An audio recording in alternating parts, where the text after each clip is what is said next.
I think we'll get going here. I know that more people are going to trickle in, but for those who are on timely schedules, I think starting off is probably the best idea. I just want to thank everybody who are joining us today for our Leadership for a Successful Startup Business webinar. My name is Tyler Blackwell. I'm the community manager of the Rossi Group, which is downtown Toronto waterfront workplace provider. And today we're joined by two outstanding guys who I'm excited to introduce to you today. So we've got Daryl Ching, managing partner of Vistance Capital. Thank you, Tyler. How you doing today, Daryl? Doing great. How about you? Not too bad. Tell me a little bit about yourself, a little bit about Vistance. Sure. I've got a background in investment banking. I was at RBC Capital Markets, Coventry, and I went over to a boutique called Ubiquity. So I've seen every size transaction from over $1 billion to a couple million. And I decided to start my own consulting firm to help businesses with capital raising. And I expanded my services to include management accounting services and CFO services, because CFO is typically the last position that's hired in a small business. So we provide that financial strategic advice to small companies. Perfect. Thank you very much for taking the time today. I know you've got some great things to share for all of our viewers. So again, thank you very much. We also have David Lewis, and David's a professional EOS implementer. How you doing today, David? I'm great, Tyler. How are you doing? Not too bad. Tell me a little bit about yourself and a little bit about your firm. Sure. So I come from a small business background. I actually had my own small business many years ago, from my late 20s to sort of my mid 40s. Like many entrepreneurs and small businesses, I struggled to break through the ceiling at a certain point. With small children, made the difficult decision to sell my business to a larger company and went and worked for them. About 3 years ago, I started doing coaching and executive leadership development work, and through that discovered EOS, which is the entrepreneurial operating system. For those who don't know, it's just a set of simple, practical tools that help owners and their leadership teams sort of harmonize and orchestrate all the moving parts of their business, help them run better businesses and get better and live better lives. And so I'm passionate about helping entrepreneurs, and I'm super excited to be here today to answer questions people may have. Perfect. We're also excited to have you. And again, I want to thank you for taking the time today to join us on the webinar. So for those attendees out there, I just want to let you know that this is going to be an interactive webinar, contrary to some that you may have attended in past. We are going to accept questions throughout. So if there's anything that you're unclear about or you need further information on, what I ask is that at the bottom of your screen, there's going to be a raise hand button. If you could please, if you have at any point in time a question that you'd want to pose for either Daryl or David, raise your hand and we will get to you as soon as the opportunity permits. But without further ado, I think I have a few questions that I want to get going just to get the conversation started. So I hope that that's okay with you guys. The first question that I have that I know that a lot of people are trying to consider right now, especially with the pandemic going on and small businesses that are in flux, is, so what are some of the successful traits that you see in leaders of small businesses and startups? That's a good question, Tyler. I'm going to just focus on one. It's the management's attitude on people, and seeing that the people are the most important assets of a company, that they invest in these people and they put them in the right seats.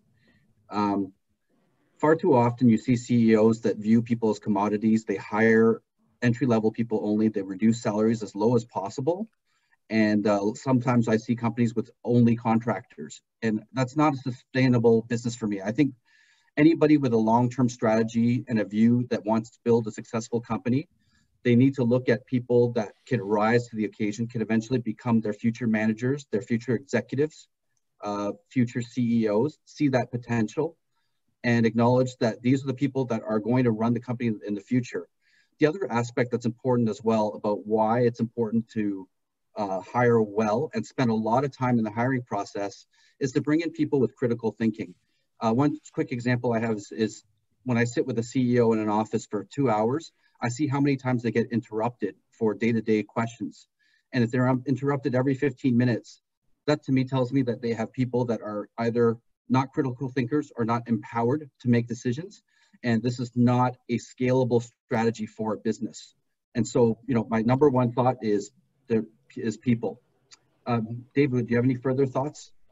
Yeah, I'm going to take a slightly different approach to this. And my take is that, making great decisions is one of the ways you can be a great leader. And there's two issues that I have found when I work with clients, when I start working where people struggle. And that is, one, making poor decisions. And the other one is taking too long.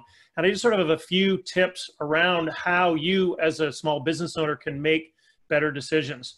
The first thing is to try and make sure that you have a filter that allows you to look at how to make the right decisions. And when I work with clients, I say, so make sure you have a filter. So make sure you know what your core values are, who you are as an organization. What do you love to do and are really great at? So what's the core focus of your organization? And then where are you going long term? So who are you, what are you, and where you're going long term? And if you have a good handle on those things, then when you make a decision and you're looking at the decisions through that filter, you're more likely to be able to make good decisions. And a couple of areas where people tend to where I see with problems. I was in a meeting a couple of weeks ago with a potential client. I was doing the initial presentation to the whole leadership team. And at the end I said, where do we go next? And they said, well, we're just you go, we'll take a vote, we'll let you know. And I said, so I'm going to tell you one thing, that if you choose to work with me, the first thing I'm going to say is, if you keep voting on important decisions for the company, you're going to be going out of business, because consensus decision-making does not work. Now, in a good leadership team, most of the time you'll agree, but if you don't agree, which happens sometime, as long as everyone's voice has been heard, someone needs to make that decision. And the second thing is just decide.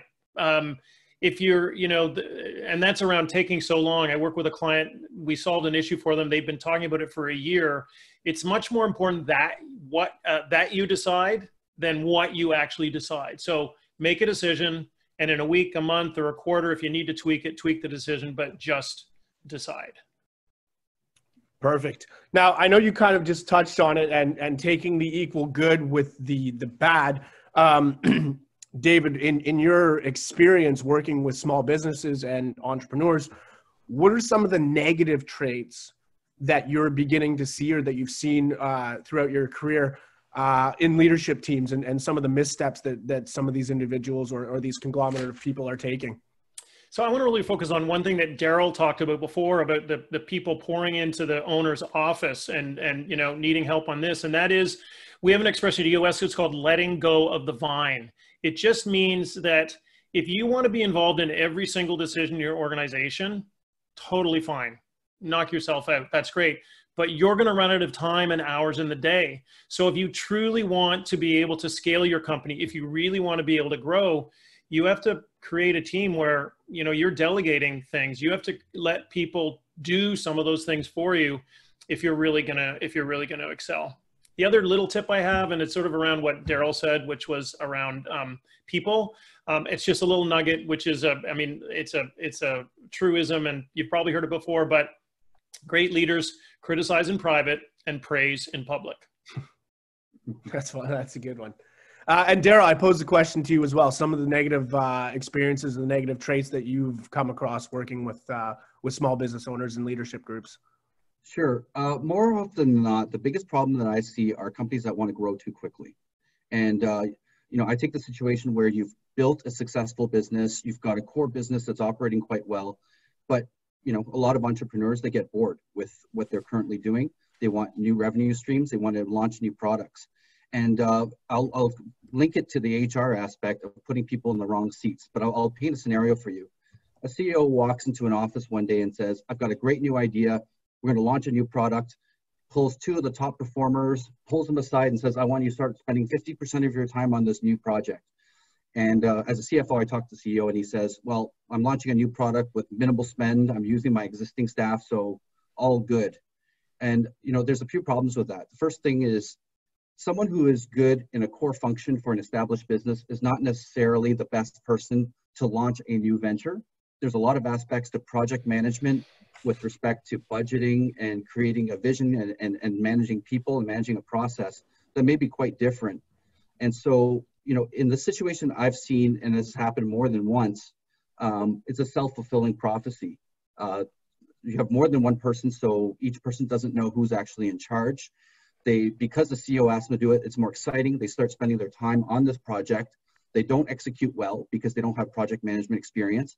They start dropping the ball on their current, on their previous job because they spend more time on this project, and the core business begins to suffer. And from my perspective, if you're going to expand and you're excited about expansion, you have to do it properly. You have to put in the right budget. You have the right people. Otherwise, you put yourself up for failure.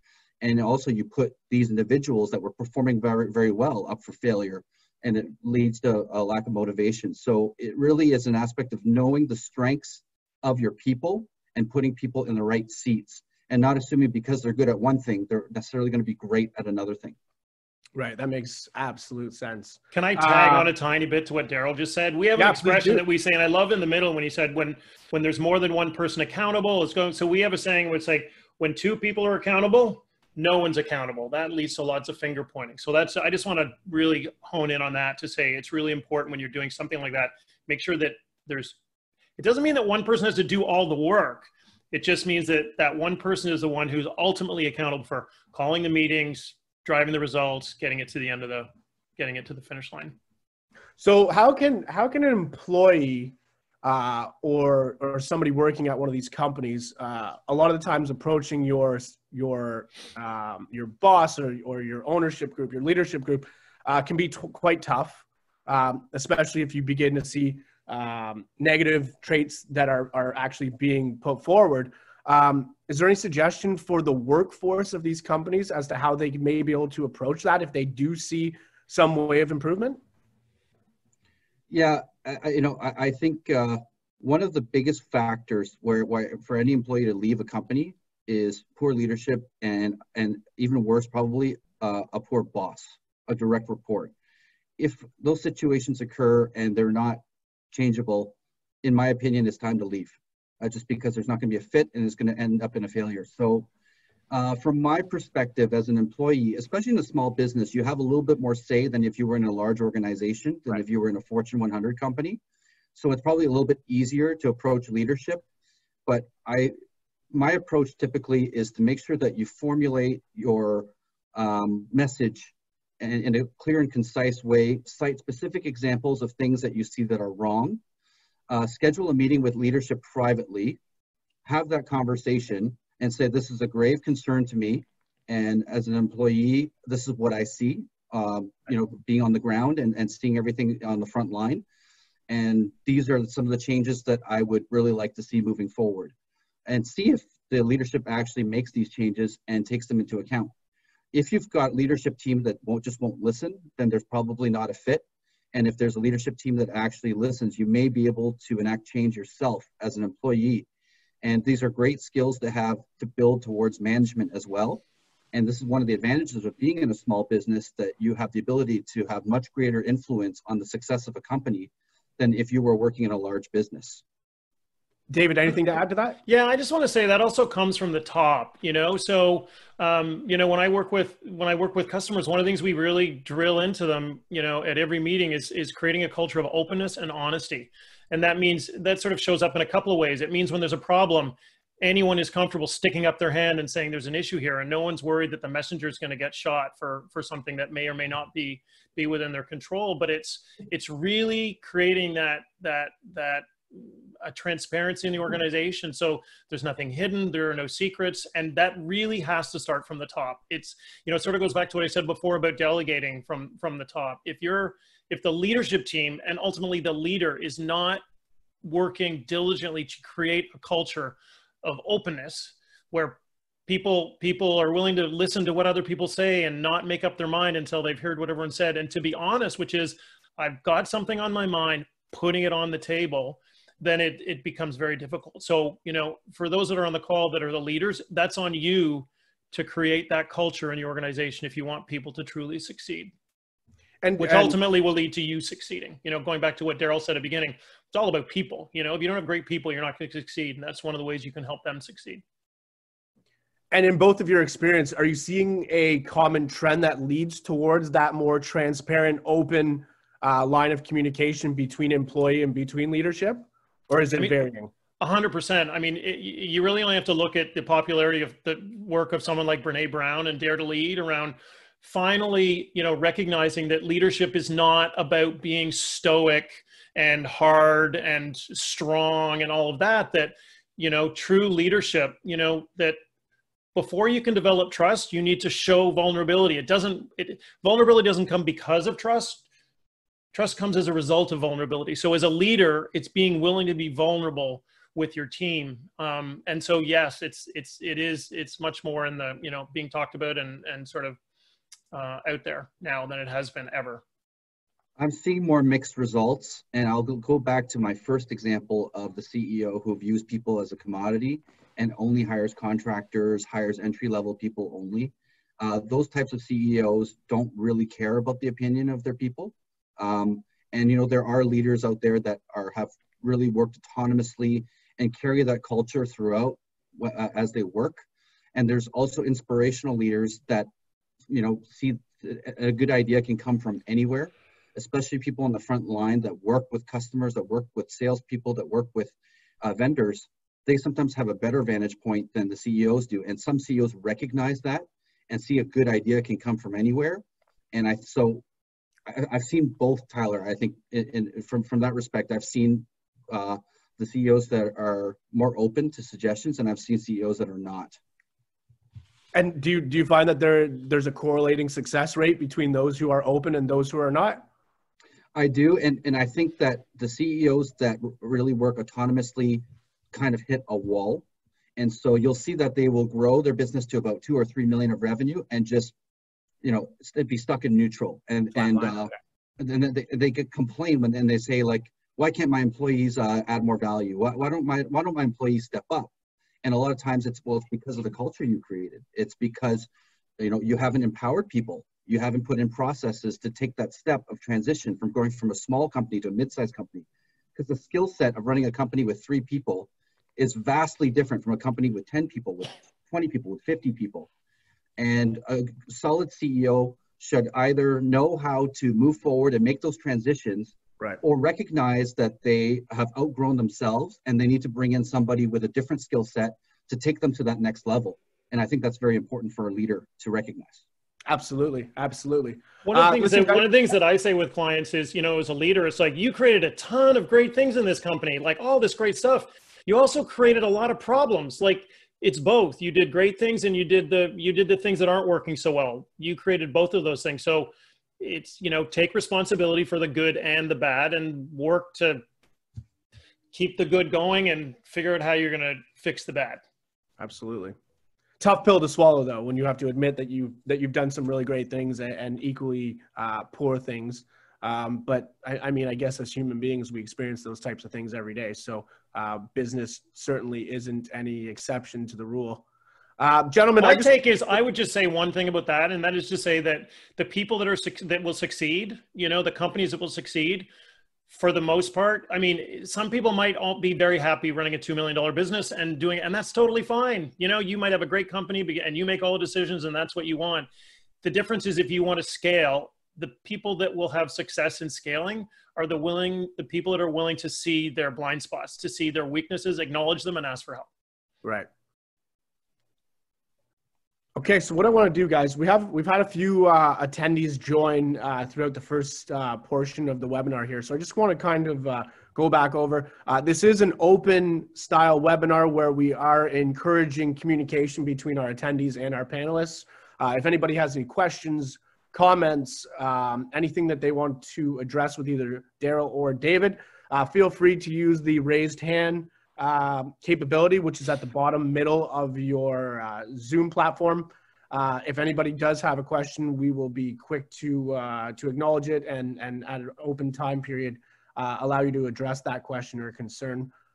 We are opening the floor right now just to address anything to do with the leadership skill sets. If anybody has any questions or comments, feel free to raise your hand now and we would be happy to answer those. If not, I'd be happy to move on and sort of touch base on a little bit more deeper into success rates in regards to small businesses and startups. So I'll just wait here a second to see if there's anybody who has any comments. If not, we can move on. I would just sort of, say anything that you're struggling with in your company, something that, you've got an issue that has been sitting there for a year and you can't figure it out.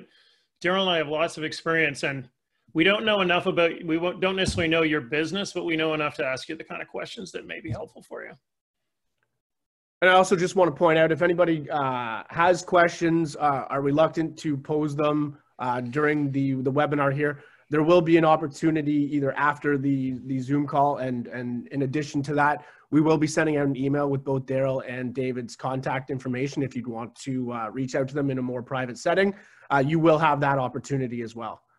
But I think what we'll do, guys, is let's move on to to more of the success rate of startups and small businesses. I think the major impact here is we know that, and Daryl, you'll probably have a better number for me, that the majority of small businesses and startups don't make it. And I think it's a glaring number that a lot of people who are looking at starting their own business probably haven't considered. But for those who are successful, what are some of the steps that both of you guys have seen within these companies that they've taken that have sort of allowed them to blossom and become successful, and further to that have differentiated those who have not taken those steps and their fate has been much different? David, would you like to start with this one? Sure. There are so many things. I'm a big believer in, trying to give you guys some nuggets that you can actually use. So a tactic or thing, something you can take away. And so I want to share with you something that we get all of our clients to do. And that's something called a clarity break. And that is, when you're in the day-to-day and you're working away and you're in a startup and you're doing 4 different things and it's really tough to see what's going on in your business, it's to just schedule time to get away from the business. And so this could be as simple as an hour. Like we like to say, at the very least, put an hour in your calendar once per week, once per month, once per quarter, whatever that is. And just go somewhere out of your office where you're not going to get bothered. This is not about answering emails or replying to, phoning people. This is take a blank pad and go to a Starbucks or, go to a park. It's getting a little chilly to go to a park. Go somewhere where no one's going to bug you and just sit and think. I think it was Henry Ford or someone who said, thinking is hard work and that's why people don't do it enough. But just sit and think and see what comes, and don't have a plan, don't have an agenda. You might have one thing you're like, okay, this has been bugging me. Just let what comes. And if you do that on a regular basis, if you just get back with a blank pad and go, you're going to go back into your business recharged, re-energized. You're going to do all sorts of great thinking. You're going to have ideas that just can't come to when you're busy putting out fires left and right. So quarterly, monthly, weekly. I know someone who does it daily. They do half an hour every morning. They get up early. Take a clarity break to work on your business. How about you, Daryl? David, that's a great point. I think a lot of CEOs get trapped in the weeds of day-to-day, or when they're putting out fires, they have their head down and they fail to see things from a 30,000-foot level. So a lot of times that clarity is necessary just to get a clear picture of what's actually happening. From my perspective, I think I'm going to touch a bit more on people because that's been my theme today in terms of hiring the right people. And, the hiring for people in a small business is actually more complicated than a larger business. In a larger business, they have the luxury of picking the top students that were placed in the top 10 percentile of their class. They rely on designations and grades and things like that. These hires are not necessarily the best for small business. When you think about a hire for small business, you need somebody who's willing to wear several hats, who will never say, well, that's not my job, so I won't do that. And, sometimes I've had great luck hiring people that were B students, didn't do great in interviews with the largest companies across Canada, but were appreciative to get an interview, tried a little bit harder to prove themselves, and put a lot more value on learning and experience over compensation. And once you have somebody with that type of attitude in the company, they try a lot harder. They try to take on as much work as possible. They learn as quickly as possible. And it's this attitude of the people that are willing to get things done and willing to push. They ask for more work when they're finished their work. And, versus the people that really were kind of set from the beginning, maybe are a bit more entitled, have swallowed their own Kool-Aid thinking they're superstars, and the attitude's a little bit different. I'll also expand, and a lot of tech companies that I work with are like, this is fantastic. I landed the VP of marketing from Google. And again, that's not necessarily the right person to run your marketing strategy for a startup. If you think about what they did at Google, they came into an existing business that already had a branding strategy. They continued to expand it. They had many staff working for them, and they were used to working with a multi-million-dollar budget. And so from my perspective, when you're looking at bringing in sales and marketing people, a good question is, have you worked in small businesses? Have you worked with a startup? Have you worked with a $20,000 budget? And, you know, again, it goes back to the theme of making sure you got people in the right seats, given your current situation, and not relying on the traditional factors that a lot of Fortune 100 companies rely on when they go hire people. Now, if you guys don't mind, I want to address the elephant in the room. We're on month 6 of a global pandemic. Small businesses globally have become casualties of this. So, of course, your strategies as a small business owner, when you don't necessarily have the budget to bring in more employees, what are some of the steps, or what are some of the pointers that you're providing to these companies while we're in the midst of the current situation and the climate of the world right now? So I'm going to say that I actually don't provide tips to my clients, but I glean great ideas from them. And so I was with a client last week, and this is something everyone will be struggling with, whether you're aware of it or not, is that sense of disconnect. That it was a client and they had this people issue that came up, and you know, we talked about it for a while, and the CEO got so frustrated. He said, this didn't happen before because we were wandering around. This is a small team. So it's 5 people in the leadership team. There are now 6 other employees. So there are only 11 in total. But he said, I used to be able to walk around and I would hear, you know, we could have these 2-minute conversations that you can no longer have. And so I would say as an owner, you know, if it's just yourself, well, you don't necessarily have that issue. There's, you know, you're used to you're on your own. But if you've got employees, recognize that people need that human connection, and you don't get it on a Zoom call, and you don't get it on a phone call. And so what he's doing is they've just decided to every other week do something somewhere outside as a group. You know, I had another client who everyone's working remotely, and he sent them all a note and said, I've got beer, I'm buying a bunch of beer and pizzas, and I'm going to be in the parking lot outside the office after work on Friday. And how many do they have? 20 or 21 employees. Every single employee showed up. Some of them drove from an hour and a half away to go there. And it's just really remembering to keep that human connection. As we open, and now as it looks like we're maybe heading to another partial, if not more closure. So just remember that. They're people, they want to be connected with you. Daryl? I'll take a different spin on this question, because I've actually, one of my busiest months was actually April, when the COVID pandemic first broke out. And what we did was we helped people access government relief programs. So if you haven't already, my first piece of advice would be to make sure you are up to speed and educated on all the various government relief programs. The wage subsidy is a program, and the CEBA account, which is the $40,000 interest-free loan, are the key pieces of relief that a lot of companies have been able to access, and it's helped. BDC and EDC have launched term loans deemed in the BCAP program for companies that are struggling with COVID and have seen a reduction in revenue. And you know, banks are starting to open their lines of credit as well in this environment. So making sure you have the funding necessary. I'll come back to that, but maybe one of the things I will mention is I've got a couple clients that actually did immediate layoffs in April when the pandemic hit, and they reduced their staff by 40%. They started checking every vendor, making sure they were getting a return on investment on their vendors, cutting back on bills, changing payment terms.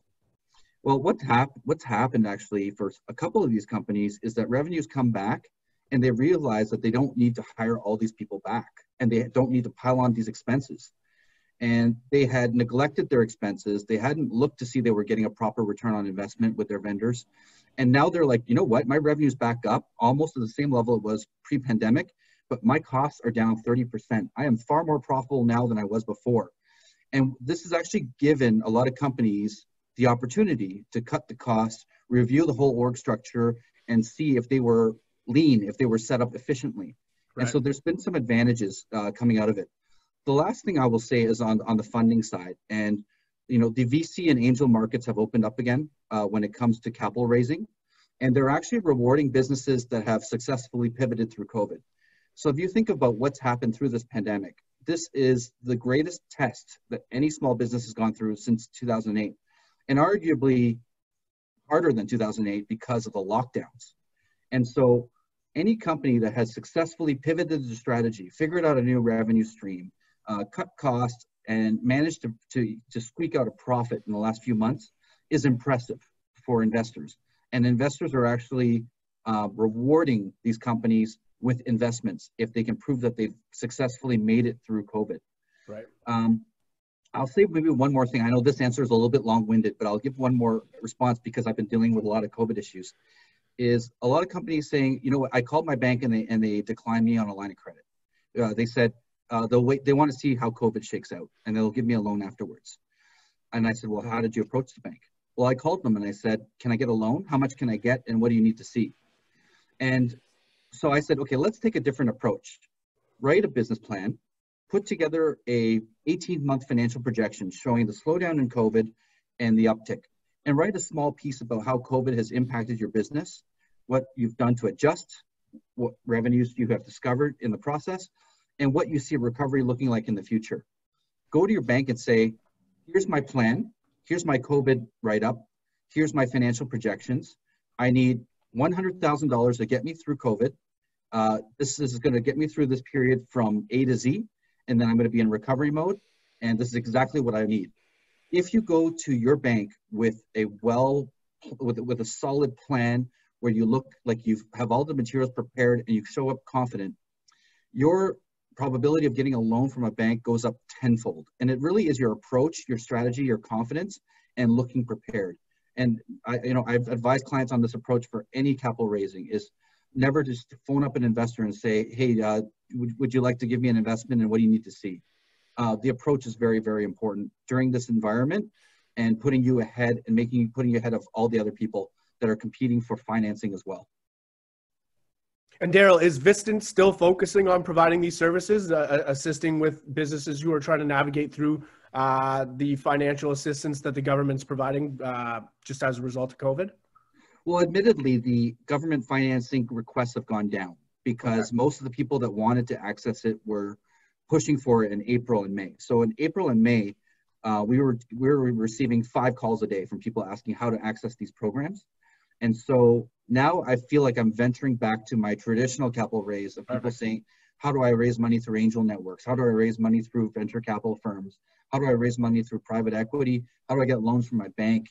And so, but what's still relevant is the COVID aspect of it, in that if you go look for financing, they're always asking the question, how did COVID impact your business? How did you react? How did you cut expenses? How did you see greater synergies and efficiencies through the process? How have you adapted? How do you see recovery?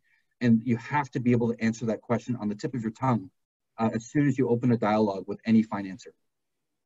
So I just want to remind everybody that if you do have any questions regarding any of the COVID protocols in regards to financing for your small business, I know that Daryl and David are both out there to be able to kind of assist you along that. Daryl more along the financial side, and David just to be able to help guide from an operational standpoint. So you do have the opportunity to reach out to them if there are any further questions that you have.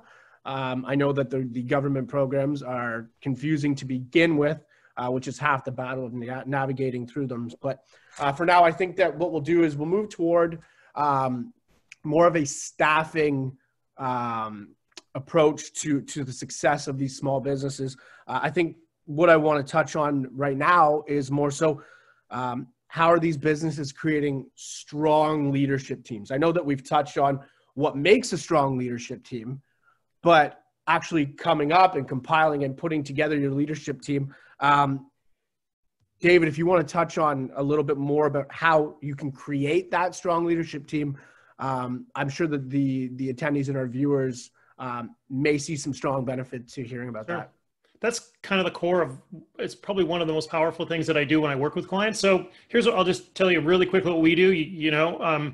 I want to say too that all the stuff I'm sharing is available for free on the internet. You want to connect with me afterwards. Everything that I do, you can do yourself if you choose to. So what we do is when we go in and work with a company, we look at the leadership team. And the first thing we do is we effectively fire everyone off the leadership team. So we remove this, we take a structure first, people approach second. So what we do is we say, okay, on your leadership team, what is the structure that you need going forward for the next 6 to 12 months to be best? And it basically, you have 3 boxes. You've got a sales and marketing box in most small organizations, sales and marketing box, you've got an operations box, and you got a finance box. In small companies, you then have what we call an integrator, which is the person who sort of integrates the work of those. It's the general manager, the CEO, whatever. It's the person who runs the day-to-day. And then what we do, we figure out what's the best structure for your organization. And once we do that, we then identify what are the 5 roles in each of those seats that the person in that seat needs to be accountable for. What do they need to execute on to be successful in their role? So now you've clarified the seats, you've clarified the roles. And then once you've done that, you then say, okay, who's the best person? Who has the ability to deliver on those executables? And then we put people in seats. So what that does is it gets you, so on the leadership team, we say there's 2 things you need. You need right people and right seats. So right people are people that share your core values, the people that live the culture that you're trying to create. And then right seats are the people who fit those 5 roles. So you get it. So you have the innate sort of understanding of what you need to do to be successful. You want to do it. If someone doesn't want to do a job, they will not be successful no matter how much you pay them or anything. And then the last is they have the capacity to do it. And that's the acquired ability. So it's the experience, the training, the emotional maturity, et cetera, to do the job. So in building a strong leadership team, we say, build the structure that you need for your organization and do it with your team, your existing members, because they're going to be on the journey to help you. Or as you grow it, you might sit in 2 seats to start. So we have, I've got a leadership team of 2. So both of them are sitting in 2 seats, but now they have some clarity. They know as they grow where they need to add people. They need to put people in those seats. And when they go to hire people, and this goes back to what Daryl has been going on about, which is about people, which is the critical part of any organization's success. When they go to hire someone, they know, what does this person need to deliver on? So going back to his example about Google, you've now got real clarity on what they need to do. Maybe they can do them having worked at Google, but maybe some of them are skill sets, despite the fact they look so attractive because they worked at Google, they will not be able to deliver on. There you go. And Daryl, yourself. David, that's a really good response. Maybe I'll touch on a couple other aspects. And maybe that's the first one I'll touch on is partnerships.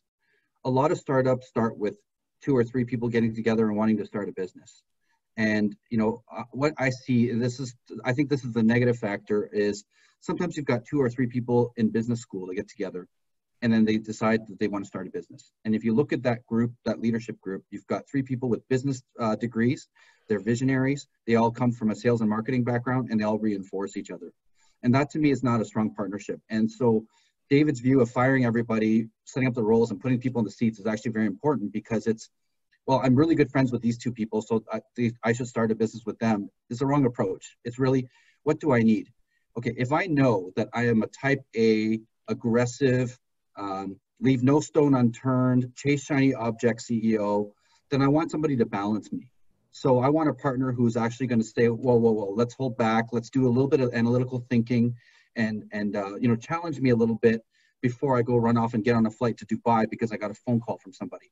And so, I think the balance in the leadership team is important, and making sure that you've got, different views and different ways of looking at things. I love that, Daryl. Yeah, great. Okay. The plane to Dubai, it's like such a classic. Yeah. And I know I've met CEOs that are jumping on planes after 1 phone call because someone expressed interest. The other thing that I'll mention that I thought was fantastic was, it was experience when I was young and I just joined RBC Capital Markets. And I was a young junior analyst going to my boss and saying, so I've got this problem. What do you think I should do? And then at some point, my managing director goes, next time you come into my office, I want you to do something for me. I want you to create the problem, come up with 3 potential solutions, tell me which solution you choose, show me the pros and cons and your thinking and your thought process of why you picked that solution. And I started doing that every day, and I saw my career take off as a result of that, because it forced me to do critical thinking. It forced me into thinking like a manager. And this is one of the biggest pet peeves that CEOs have, are people coming and asking questions and asking for solutions without thinking. But as David mentions, it must come from the top. So if you're a CEO, people are coming to you with questions and you're just answering them all the time, you're promoting an environment where people don't need to think for themselves, and they just get an answer, cover their ass because someone else gave them a solution. If you want to build a successful team, you need critical thinkers. And part of that process is challenging them and saying, please come to me with 3 solutions. Tell me which one you want to go with. And when you start having your employees think in that mode and coming up with solutions, all of a sudden you've got managers, you've got people that are autonomous, you've got people that are empowered to make important decisions, and you are less ingrained into the day-to-day decision making, and it opens up a CEO to do more strategic thinking and work on more business development opportunities. I'm going to share the 4 magic words. What do you think?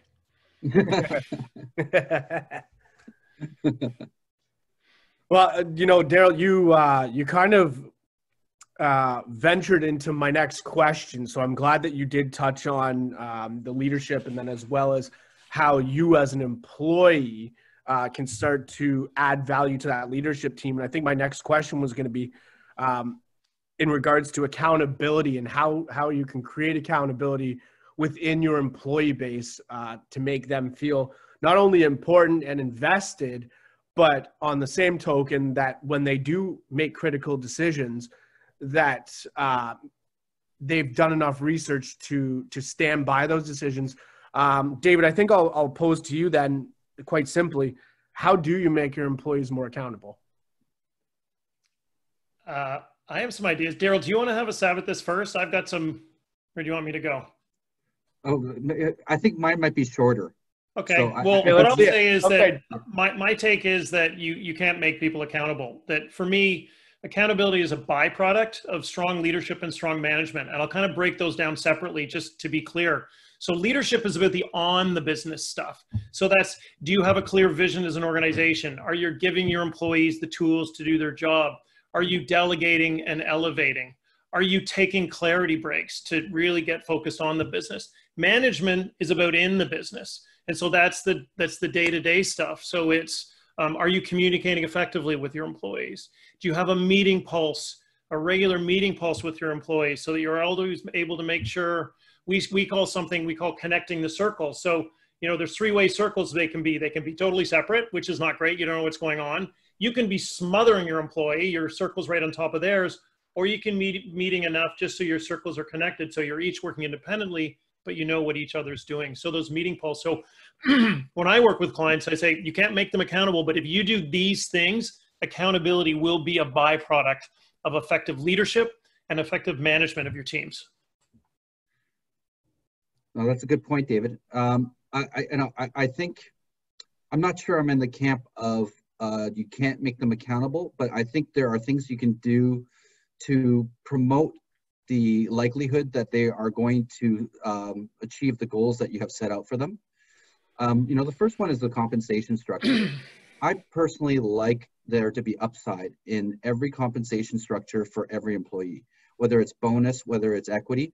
Now, a targeted bonus plan is actually better, in my opinion, to motivate the right behavior than equity, because if you think about it, not every employee can influence the profitability of a company. But if you set up a compensation structure with a bonus where the goals are measurable, they're obtainable, they're very clear, and you pay them out no matter how the company performs, and the employees feel empowered to reach these goals and feel like they have ultimate control on whether they achieve these bonuses or not. I think that helps significantly. And also, I think, one of the things that are underutilized is recognition. So from my perspective, a lot of CEOs get ingrained into too many things that they don't even know what their employees do. And I know this because I've done due diligence for acquisitions, and I've asked CEOs what their employees do. And then I asked the employees to verify what they do, and they're completely different. The CEO actually has no idea what they actually do. And so it's taking the time, especially in a small business, to recognize people that have achieved things, that have worked hard. Hey, Tyler, I know that you worked on Friday evening and you worked till 8 o'clock to get that project done. I really appreciate that. Thank you for doing that.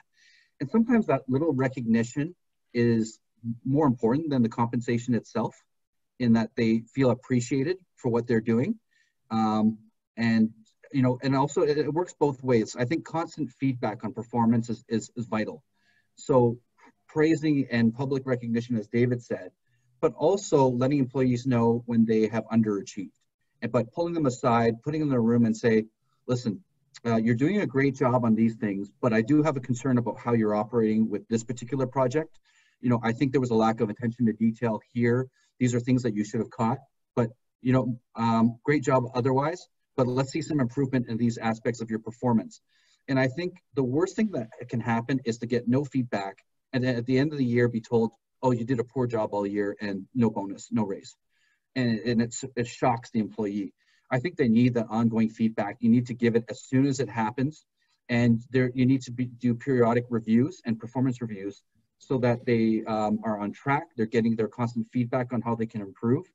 And they're getting the best out of their employees. So that's sort of my take on it. I'm just going to a little bit more on that. And one of the things we teach our clients about, excuse me, about specific feedback about a situation is it needs to be done, plus positive or negative, needs to be done within 24 hours to be effective. Once you're outside of 24 hours, it loses its power because it's too far away and the person doesn't necessarily remember the situation, et cetera. So within 24 hours. And the other thing is sort of along those lines around accountability and things. And if you are struggling with an employee, one of the things that we say is, when you have a conversation with them and there's an issue around something, try and have 3 examples of where that has been a problem, because people can explain one thing as a coincidence. They can rationalize the second thing. But if you have 3 examples of areas where an employee is not really living up to expectations, or even more powerfully, the agreements that you have with them, three examples of that, allows you to really get to the nub of it more quickly, and no one can talk their way out of 3 separate examples. So it allows you to have a more honest conversation with them. And maybe I'll add one more piece to that, but also assess whether it's a careless issue or a capability issue. If they're just being careless and they're just not double checking their work, that's one thing, and there could be improvement. But sometimes it is the case where the weaknesses that you're identifying are beyond their capabilities. And if that is the case, then you need to design a training program, or you need to put them in a position where they can succeed. But I think it's important to recognize the reason for these issues, and whether it's due to capability or it's just due to carelessness. So in a small business setting where open line of communication is present, an allotment of responsibility is certainly present because you've got employees wearing multiple hats. But compensation isn't. So basically, you want to reward your employee for their hard work. You've given them responsibility, which is a show of appreciation and recognition, but you can't pay them anymore because you're just not at that point yet.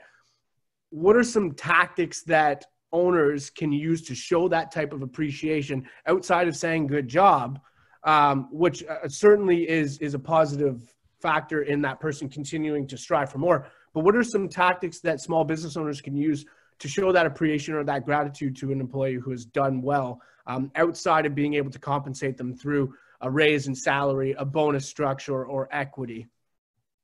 So I jump on that first, and I just want to say a little bit that, it's not just great job. I mean, that I want to emphasize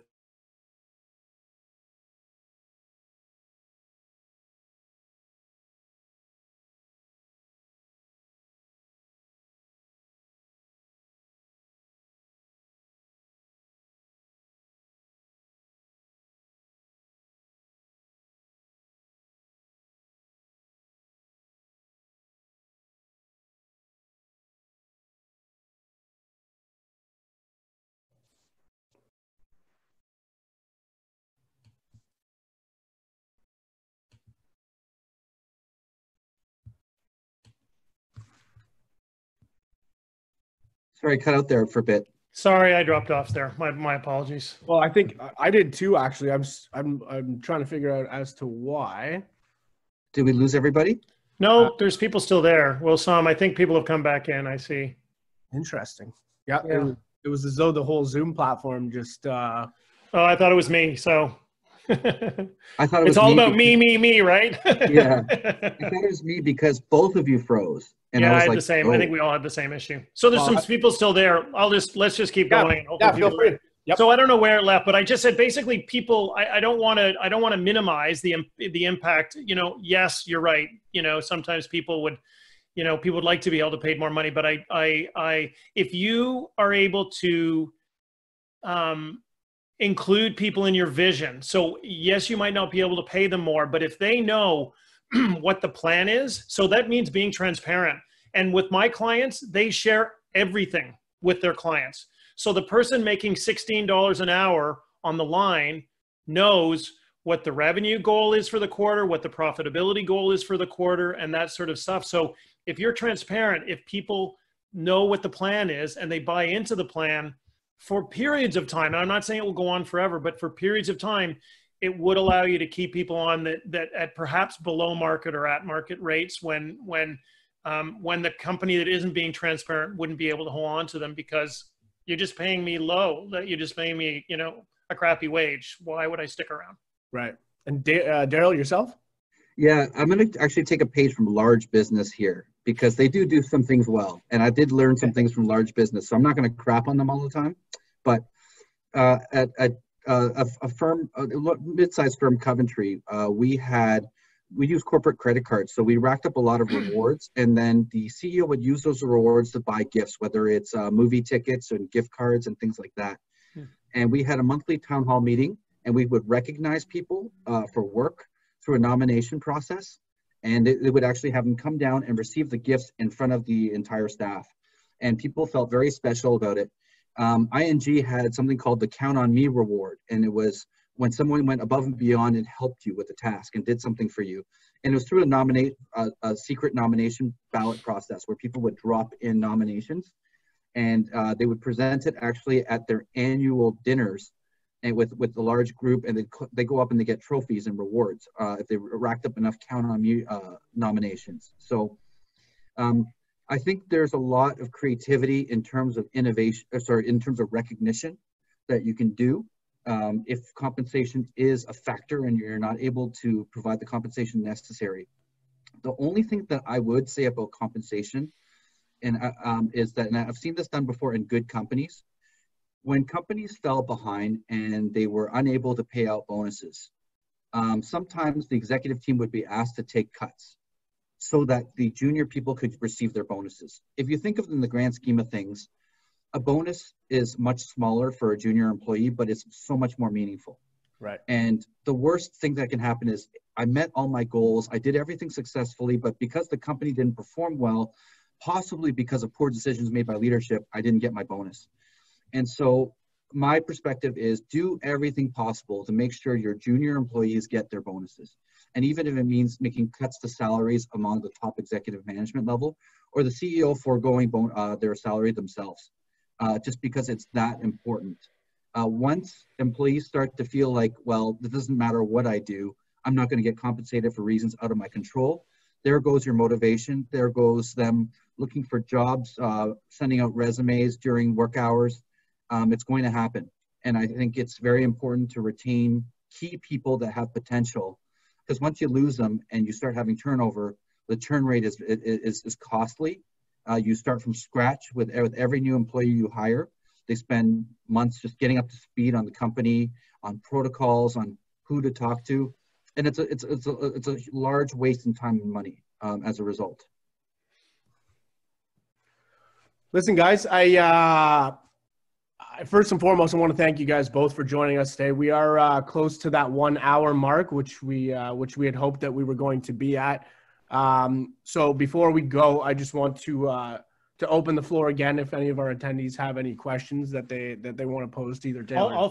I'll throw something out there to see if I can get one. So if you ask a question, I'll send you a free copy of Traction, a book that describes everything about EOS. No charge. I'll put it in the mail to you later today. I'll send a free investor checklist. There you go. But probably a bit less value. See if we have any takers on a free copy. Anything about your business that you're struggling with.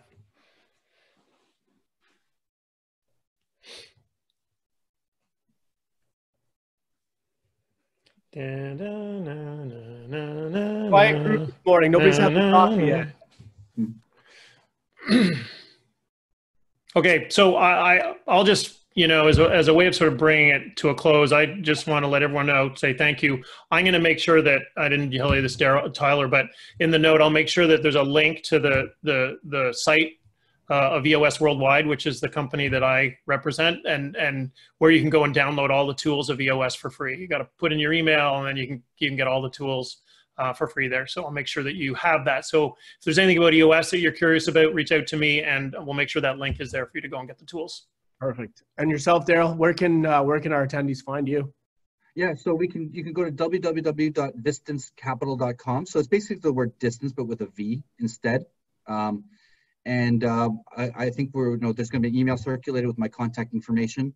If you have questions about accessing the government programs, about capital raising, about getting a working capital line of credit from your bank, about strategy when it comes from a financial perspective and mapping out scenario analysis or accounting, feel free to reach out to me. I'm more than happy to answer any questions. Perfect. And I would say the same. I didn't say that. Same thing. If you don't want to go to EO, you want to ask me, I'm happy to. One of the core values of our organization is help first. So I'm always happy to help small entrepreneurs with any operational questions, things they're struggling with. So same as Daryl. And everybody can find you guys both on LinkedIn as well, correct? Correct. Perfect. So feel free to reach out and connect with both Daryl and David on LinkedIn if that's your preferred method. Otherwise, as both gentlemen alluded to, there will be an email circulating following the webinar here that will have both contact information for Daryl and David. So again, if you have any questions or concerns that you did not want to pose publicly, you will have the opportunity to do so. Gentlemen, again, I want to take the time to thank you today. I think it's been quite informative, touching on the leadership portion of what small businesses will require to become successful. Not only the leadership, but then how employees and junior level associates and employees can help contribute to that leadership group. So I want again just let everybody know that there will be potentially another webinar series episode coming up where we'll focus on an entirely different aspect to the success of a small business. But in the meantime, I hope everybody has a lovely day, and we'll speak to you all soon. Thank you, Tyler. And thank you, David, for your insights. I learned a lot today myself. So did I. Thank you. All right, gentlemen, have a great day. Okay, thanks. Thank you.